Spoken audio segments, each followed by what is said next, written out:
Hello there gorgeous gamers and welcome back to Pure Play TV for another video review, and in this one we're playing TOHU, a new puzzle game for PS4, Xbox One, Nintendo Switch and PC.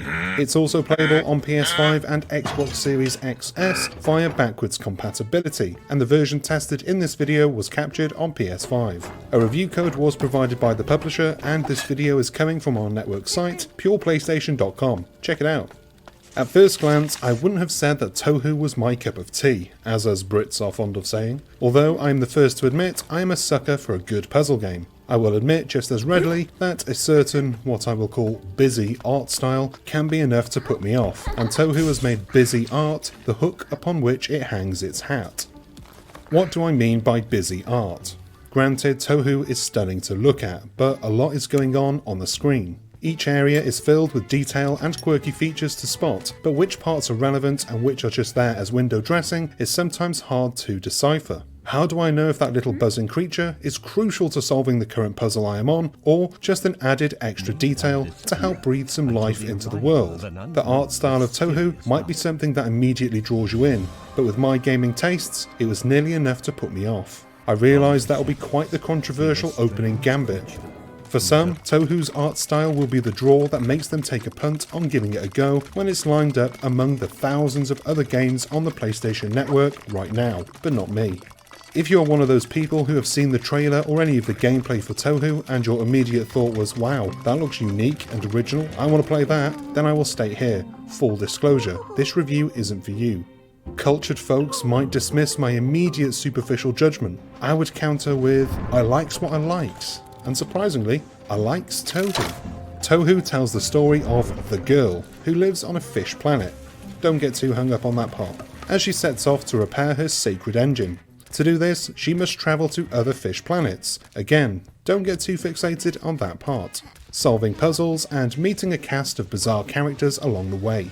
The girl might be the brains of the outfit, but you also have the ability to transform into cubes, a robot that the girl can transform into at any time. While the girl is used for talking and climbing in certain areas, cubes is used for heavy lifting, picking up planks of wood to use as bridges, or hauling large objects around to clear paths. This ability is used well throughout TOHU, with each playable character getting their time to shine. Most puzzles require you to switch readily between the girl and cubes, and both are utilised in just the right way without beating you over the head with either one. Often there would come a point where it was obvious which character you need to use to progress, and this was down to clever gameplay design and not because the game whacked you over the head and told you what to do.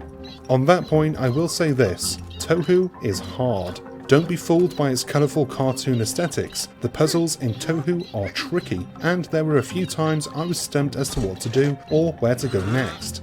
Each fish planet is a self-contained location consisting of a few side-scrolling areas, and often I would find myself going back and forth between each one looking for something I had missed or overlooked. In many ways, this felt like a blessing as the puzzles thankfully don't take place over massive areas. But after a few times of walking back and forth through a particular scene simply to get somewhere else, the draw of the artwork quickly wears off as tedium starts to set in.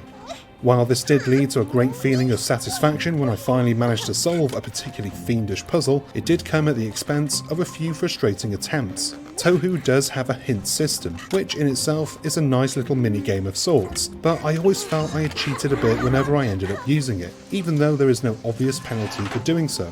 Not only that, but some of the hints aren't really hints. Each hint takes the form of a sketch note that shows you the steps you need to take to complete the current puzzle.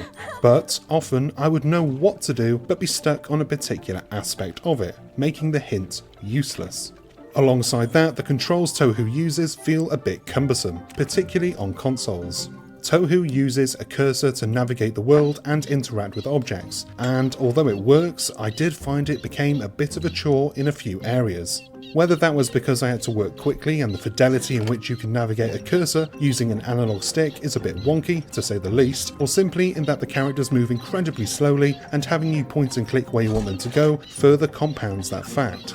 There were a few occasions where I longed for a sprint button, and yes, I know that that isn't the point and this isn't that kind of game, but in those areas where you were required to traipse back and forth to solve a puzzle, a bit of haste would not have gone amiss. So, we're left with the puzzles, and it's here that TOHU really does excel. While the game heavily relies on the point and click element of getting from A to B, pocketing a few objects or moving a few switches, every so often you do encounter a unique and satisfying puzzle. Each puzzle is unique and fits in with the whole art style, and on top of that, each one really does require you to use the old grey matter to solve them. As I said earlier, the hint system TOHU employs merely tells you the steps required to solve the current story point without going into too much detail on any particular puzzle, so you quickly realise that you can't rely on that to brute force your way through. As well as the strength of each puzzle, it's the variety of the puzzles that I really enjoyed, and they felt like the reward for sticking with some of the point and click stuff that the game uses throughout.